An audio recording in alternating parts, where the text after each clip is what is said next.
Channel. இன்னைக்கு நம்ம வீட்டு ரெசிபியில் என்ன பார்க்க போகிறோம் அப்படின்னா, புடலங்காய் போட்டு வச்ச பொரிச்ச குழம்பு தான் பார்க்க போகிறோம். இதை பத்திய குழம்புன்னு சொல்லுவாங்க. குழந்தை பிறந்த டயத்தில் தாய்ப்பால் கொடுக்குறவங்களுக்கு இது ரொம்ப ரொம்ப நல்லது. இதில் ஒரு சொட்டு கூட புளியோ தேங்காயும் நம்ம சேர்க்க போகிறது கிடையாது. இப்போ வாங்க நம்ம ஸ்ட்ரைட்டாக வீடியோக்குள்ளே போயிடலாம். ஸ்டவ் ஆன் பண்ணி நான் கடாய் வச்சுட்டேன். கடாய் நல்லா ஹீட் ஆனதுக்கப்புறம் ஒரு 3 டேபிள் ஸ்பூன் அளவுக்கு நல்லெண்ணெய் விட்டுக்கிறேன். இது நல்லெண்ணெய் விட்டு பண்ணும்போது தான் நல்லா சுவையாக இருக்கும். அதுக்காக நான் 3 டேபிள் ஸ்பூன் அளவுக்கு நல்லெண்ணெய் விட்டுருக்கேன். எண்ணெய் காயிற வரைக்கும் வெயிட் பண்ணுங்கள். நல்லா எண்ணெய் சூடு ஏறினதுக்கப்புறம் 1/2 டேபிள் ஸ்பூன் அளவுக்கு வெந்தயம் சேர்த்துக்கிறேன். வெந்தயம் நல்லா பொரிஞ்சு வரணும். வெந்தயம் நல்லா பொரிஞ்சதுக்கப்புறம் நம்ம காயெல்லாம் சேர்த்துக்கலாம்.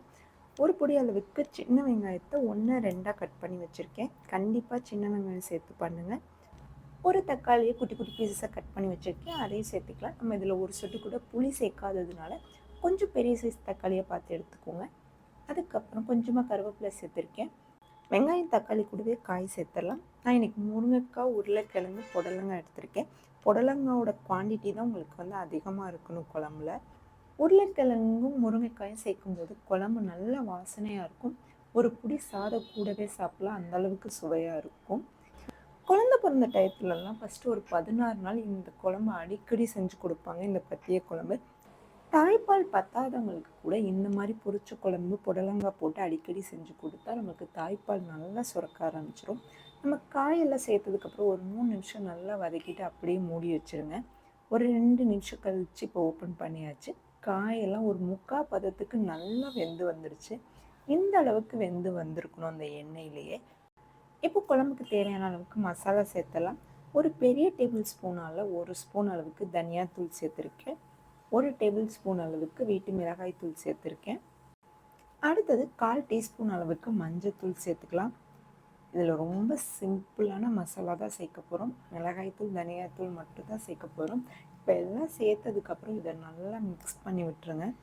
அடுப்பை மீடியம் ஃப்ளேமில் வச்சு பண்ணிக்கோங்க. ஏன்னா நம்ம தண்ணி எதுவுமே சேர்க்காததுனால அடியில் பிடிக்க ஆரம்பிச்சிடும். அதனால் அடுப்பு மீடியம் ஃப்ளேமில் வச்சு நல்லா மிக்ஸ் பண்ணி விட்டுருங்க.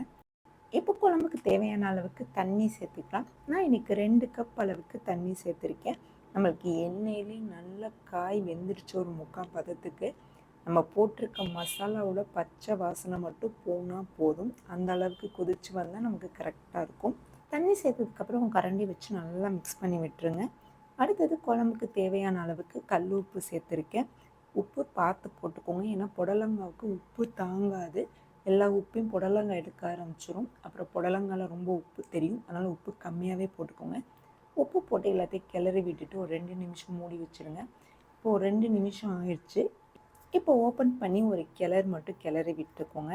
விட்டுட்டு திரும்ப ஒரு 2 நிமிஷம் நல்லா கொதிக்கட்டும்.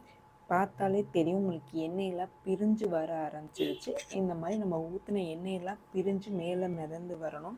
இந்த ஸ்டேஜில் ஸ்டவ் ஆஃப் பண்ணி வச்சுருங்க மக்களே.